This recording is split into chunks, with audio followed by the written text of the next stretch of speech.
Bonjour à tous, voici une présentation de l'outil Scrapbox. Donc je suis Stanislas Almeida, j'ai occupé différents postes, j'étais directeur du pôle internet dans une grande banque française, j'ai été pendant 8 ans le CEO et le cofondateur d'Orson, et je suis depuis 4 mois en freelancing. Donc je compte utiliser 45 minutes pour faire cette présentation. Je vais commencer par vous présenter l'outil. Donc, comme tout le monde le qualifie, Scrapbox est un petit peu le couteau suisse du SEO. Donc, c'est vraiment un outil qui est principalement dédié à la réalisation de tâches SEO. Plus qu'un outil, c'est un software donc qui demande une installation. Je vous ai mis ici son prix. Il coûte actuellement 97 $. C'est une licence que vous acquérerez à vie et les updates sont également inclus et ne demandent pas de frais supplémentaires. Il faudra installer ce Scrapbox pour avoir une utilisation optimale de ce dernier sur un VPS, préféré si possible un Windows de 64 bits. Et évidemment, il est impératif, si vous ne voulez pas griller votre IP et toujours l'utiliser à son maximum, vous placez derrière un certain nombre de proxys. L'outil va nativement vous permettre d'industrialiser l'exécution d'un certain nombre de tâches, donc le scrapping de résultats, poster sur différents commentaires de blog, scraper des keywords, scraper des emails, etc., etc. Ces add-ons vont également multiplier les possibilités de l'outil, puisqu'ils vont nous permettre là d'aller par exemple aller chercher des encres de liens, vérifier en masse des URL auprès d'Alexa, checker des statuts d'URL, est-ce que c'est des URL qui sont en 200 et donc qui fonctionnent, ou des 303, des 404, etc., etc. Donc là, le nombre d'add-ons et de possibilités est assez incroyable. Je vais vous proposer un cas pratique qui va faire appel à différentes fonctions de l'outil Scrapbox. Et ici, c'est comment identifier tous les backlinks d'un site internet. Scrapbox s'avérera plus complet que Ahrefs ou SEMrush puisqu'il a une capacité de scrapping qui est bien différente. Et surtout, son adresse IP n'est pas grillé par l'ensemble des sites. Et donc, vous récupérez certainement bien plus de backlinks avec Scrapbox que vous pourriez en récupérer avec Ahrefs ou encore avec SEMrush. La première étape, donc ça va se passer en 5 étapes pour retrouver tous les backlinks d'un site internet. La première étape va constituer à préparer son racleur de données. Pourquoi on va faire ça? Car aujourd'hui, lorsque vous faites une requête sur Google, Google va vous donner qu'une centaine de résultats. Donc évidemment, ça va pas être suffisant pour racler l'ensemble des backlinks d'un site internet. Donc il va falloir qu'on multiplie l'ensemble des requêtes pour maximiser le résultat. Comment on va faire? Une requête de base pourrait consister à dire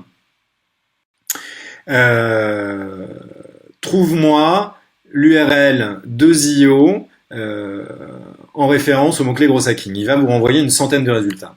Alors que si vous, tout simplement, vous rajoutez à chaque fois une lettre, vous allez multiplier le nombre de résultats. Et gros hacking plus la lettre A, gros hacking plus la lettre B, etc. Donc là, vous allez déjà démultiplier le nombre de résultats que Google va vous délivrer. Donc ça, c'est un premier point. Un deuxième point, c'est que maintenant, pour obtenir des résultats exacts, il va falloir être précis. Et malheureusement, les requêtes qu'on fait habituellement en tant qu'internaute sur Google ne sont pas assez précises pour obtenir de bons résultats. Donc il va falloir qu'on utilise ce qu'on appelle les opérateurs Google. Comment on fait? Un opérateur Google, j'en utilise j'en utilise même 3 dans cet exemple-là. Un premier opérateur, ce sont les guillemets.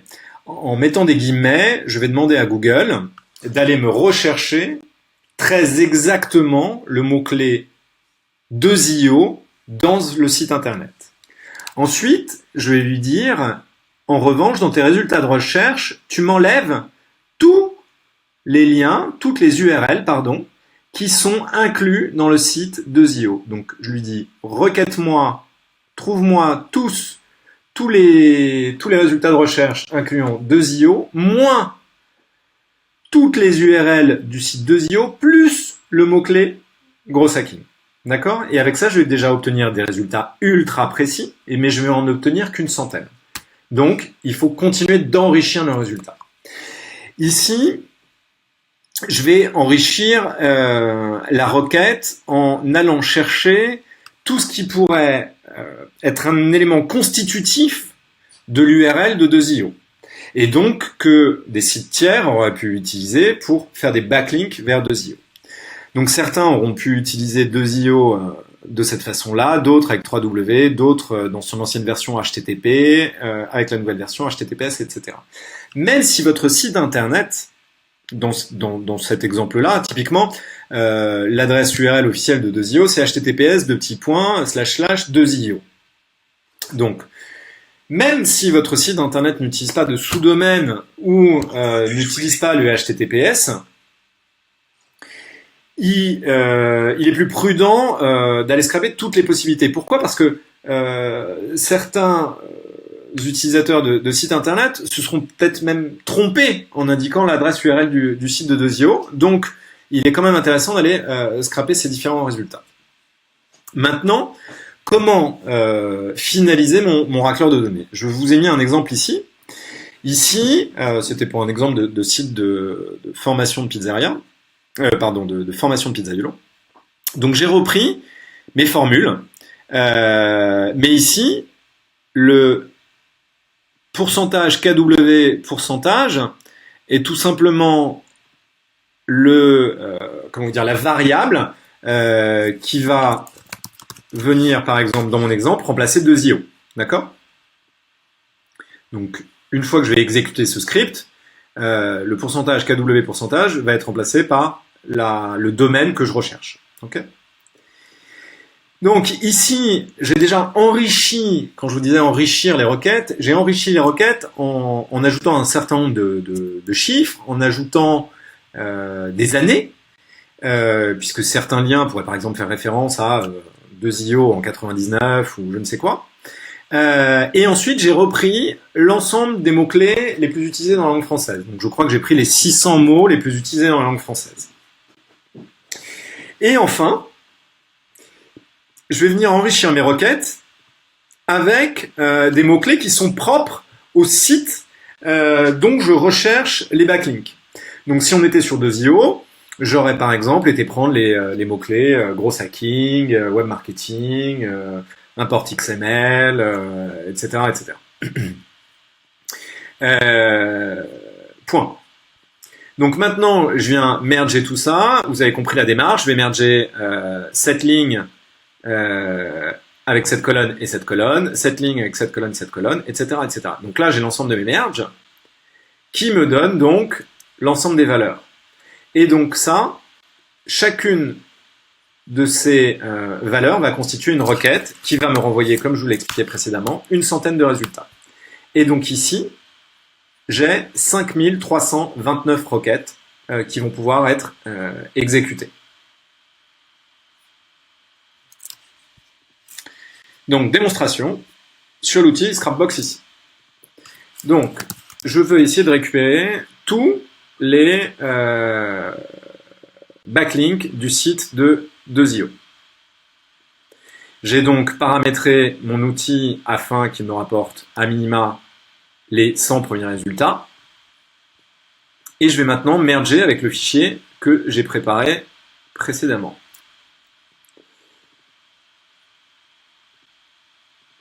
Merge full. Et donc vous voyez qu'ici, il est venu remplacer les KW par le domaine que j'avais seté précédemment. Et donc il a été m'enrichir l'ensemble de mes requêtes. Ok? Je vous ai pas pris les requêtes pizzeria parce que de formation pizzaïolo, je pense que ça n'avait aucun intérêt pour Zio. Donc vous voyez qu'ici, on va demander au moteur de recherche de Google d'aller nous chercher ces 4566 requêtes et de nous renvoyer les 100 premiers résultats. En amont, il faut bien s'assurer que on a mis les résultats au maximum. Ici, vous pouvez mettre 1 million, vous n'aurez toujours que 100 résultats. On s'est assuré que l'ensemble de nos proxys étaient live. Et enfin, puisque là, je suis en train de rechercher les résultats de 2IO sur la France, c'était mon harvester. Dans ce cas-là, je vais utiliser le moteur de recherche de Google sur FR. D'accord ? Et donc là, on est bon pour lancer notre requête. Pour pas que ma présentation dure 3 heures, je vais diminuer le nombre de requêtes.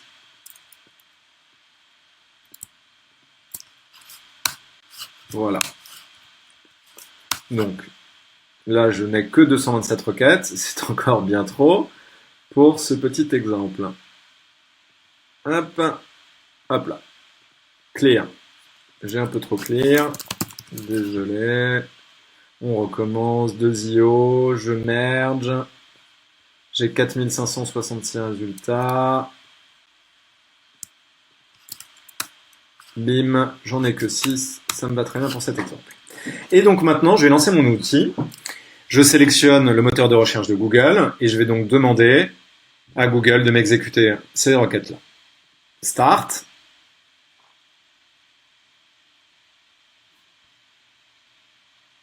Et, pardon, là, il ne me renvoie que les résultats des requêtes. D'accord ? Que les statistiques des résultats de requêtes. Puisque j'ai fait une erreur dans cette présentation. Et donc, je vais fermer mes pages pour vous expliquer l'erreur que j'ai faite. Ici, je lui ai dit, renvoie-moi uniquement les détails, et donc les statistiques, des résultats que tu vas obtenir en recherchant ces 5 mots-clés. Donc, c'est bien ce qu'il m'a donné là. Et en fait, nous, on veut avoir les résultats eux-mêmes et pas les statistiques des résultats. Donc, je nettoie l'ensemble des éléments qu'il a été trouvé. Et je vais lui demander d'aller me les chercher. Donc voilà, là c'est le nombre de proxys qu'il va utiliser. Là c'est le nombre d'URL qu'il a été trouvé. Blacklist, les IP que vous auriez pu vous faire blacklister. Donc voilà, il m'a trouvé 99 résultats pour la requête entre guillemets 2IO moins site 2IO plus le mot-clé A. Go back. Ça, c'était mon harvester, je le close. Et voici les résultats qu'il a trouvés donc pour 2IO. Donc société.com évidemment, 2IO, etc., etc. Ok ? Donc là, on a une liste, une première liste de résultats. On revient sur notre présentation. Lancer le scrapping, désolé, j'ai sauté ça dans ma présentation, mais c'est bien ce qu'on vient de faire là. On a checké qu'on avait bien paramétré l'outil pour avoir 100 résultats. On a bien checké notre harvester pour le mettre sur FR et j'ai vérifié que l'ensemble de mes proxys étaient live.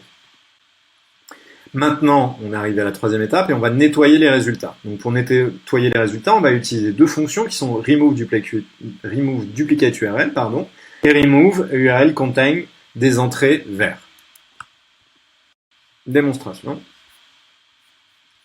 Donc remove duplicate URL, parce que des URL dupliquées, ça ne nous sert à rien. Donc vous avez vu que la liste d'URL a été mise à jour ici. Et on va s'apercevoir, j'espère qu'il va y avoir des cas ici, que par exemple on a des liens vers Facebook, vers SlideShare, etc. etc. Bon. Facebook peut nous intéresser, Pinterest également, puisque des backlinks depuis ces domaines-là, c'est un petit peu compliqué à générer. Alors, on va aller les enlever. Je me suis fait, moi, de mon côté, je vais vous la montrer, une liste d'URL que j'ai blacklistées. Blacklist URL. Et vous voyez, par exemple, je vais lui demander de m'enlever toutes les URL qui contiennent ces mots-clés. Et donc, je vais lui dire ici, remove URL contiennent des entrées vers, blacklist URL, open, et bim, il me l'a recliné et j'arrive donc à 246 résultats. Donc j'ai maintenant un ensemble d'URL clean. Je reviens sur ma présentation. L'étape 4 va consister désormais à trouver les encres de liens. On va utiliser la fonction bloglister et on va aller chercher ensuite le domaine à trouver. Démonstration. Donc, voici l'ensemble des URL qui, d'après Google, font référence au domaine de Zio. Okay. Je vais donc passer l'ensemble des URL dans cette zone ici en faisant list, transfert URL to blog list for commentaire. Okay. Donc les URL sont venus se mettre ici.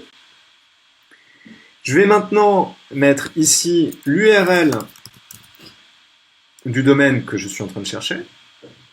Je clique bien sur Save. Je vérifie avec le Edit qu'il a bien été pris en compte. Parfait. Je vérifie avec le Edit que l'ensemble des URL ci-dessus ont bien été pris en compte. Carmine, c'est bon, c'est les mêmes. Et je peux maintenant lancer mon link checker. Voilà, ici, pas de paramétrage particulier à faire. Start. Et c'est parti.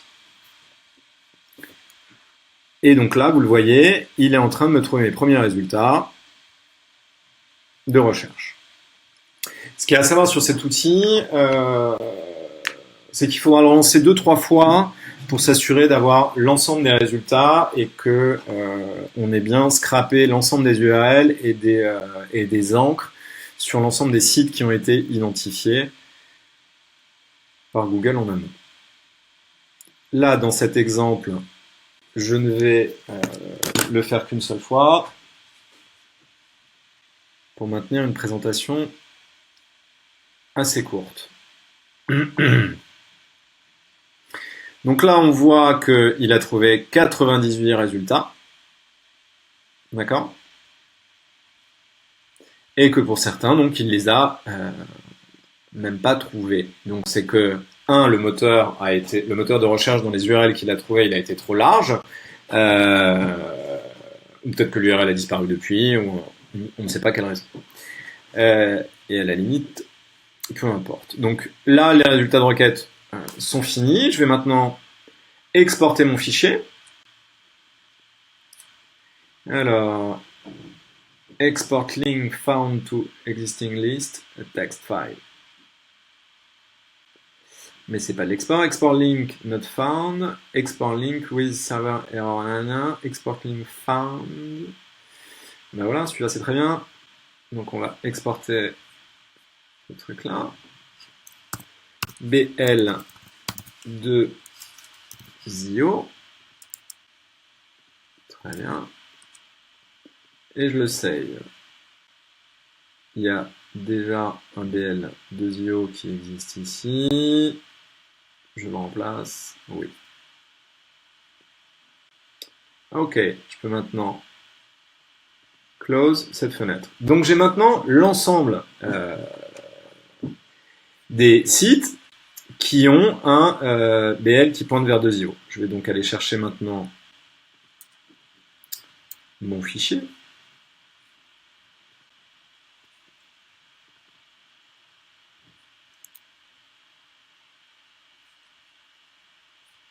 Que je ne vais pas pouvoir exploiter de cette façon puisque c'est en CSV et je ne peux importer que des listes dans cette zone-là. Donc, export all successful entry into existing listing. Voilà.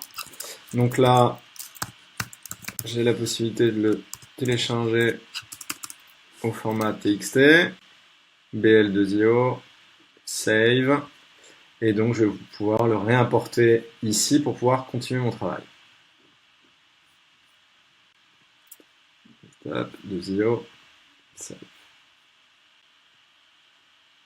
Donc voici l'ensemble des sites de Zio, 98, on l'a vu tout à l'heure, sur lequel il a trouvé un backlink. Et il ne nous reste plus que la dernière étape à réaliser, qui est donc de qualifier l'ensemble des liens qui ont été trouvés. Donc la première chose qu'on va faire, on va aller checker que l'ensemble de ces liens sont encore live. Et la deuxième chose, ce qui va nous permettre, dans notre stratégie de backlinking, de pouvoir prioriser nos actions, on va aller identifier le domaine authority de chacun de ces backlinks. Démonstration. Donc, tout ce qui se trouve ici, je vais utiliser l'add-on dont je parlais en début de séance, et je vais aller tester si l'ensemble de ces liens sont live. Donc j'ai cliqué sur l'add-on Scrapbox Live Check. Okay. Je vais ramener maintenant l'ensemble des URL qui sont ici dans mon Harvested dans cette zone. Et donc je fais load URL Scrapbox Harvest. Okay. Donc là j'ai mes 98 URL. Je start. Et là, il va aller checker tous les liens qui sont live et tous les liens qui sont potentiellement dead.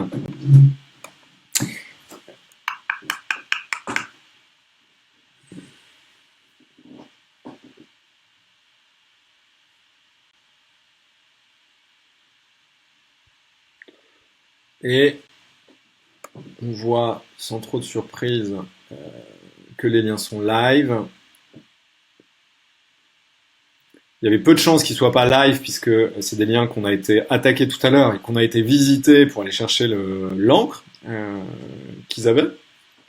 Mais on ne sait jamais. Je vais stopper la requête ici et je vais considérer que l'ensemble des liens sont live. Okay.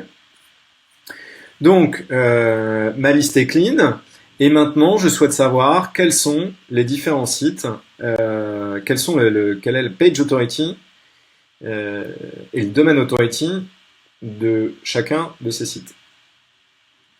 Donc là, j'ai paramétré une API Moz qui me permet d'aller interroger l'API Moz pour connaître le résultat des différents DA. Donc comme d'habitude, ici, je load l'ensemble des URL qui sont compris dans l'URL Harvested et je viens Siri. Pardon, je vais le faire taire.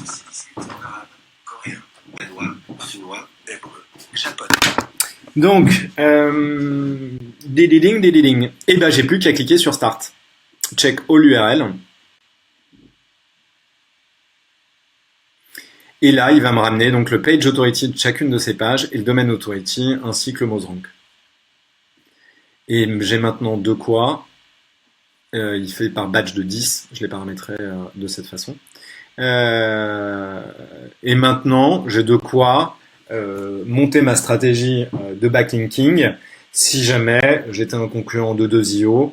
À minima, j'irais me positionner sur les sites à gros DA sur lesquels il est si je voulais me concurrencer à cette agence. Ok. Je vais stopper ici l'ensemble du processus. Vous avez compris comment ça fonctionnait. Exit.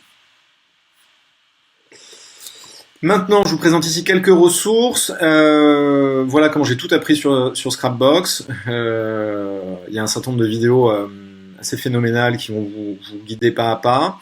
Ici, je vous ai trouvé 2 tutos hyper intéressants et très bien écrits. Là, pour utiliser Scrapbox pour du link building. Et là, pour un descriptif des fonctions presque étape par étape et donc très utile. Là, pour ceux qui ne connaîtraient pas, donc l'ensemble des opérateurs Google. Et là, je vous partage en toute transparence les outils que j'utilise de mon côté et le prix. Comme ça, vous savez à quoi vous en tenir si vous voulez passer aux choses sérieuses. Comme je vous le proposais, je vous propose de vous retrouver d'ici une semaine, même heure, même endroit, pour débloquer ceux qui ont utilisé Scrapbox et qui ont un blocage. Je vous remercie pour cette présentation. On va maintenant passer aux questions-réponses. Salut et vive 2IO!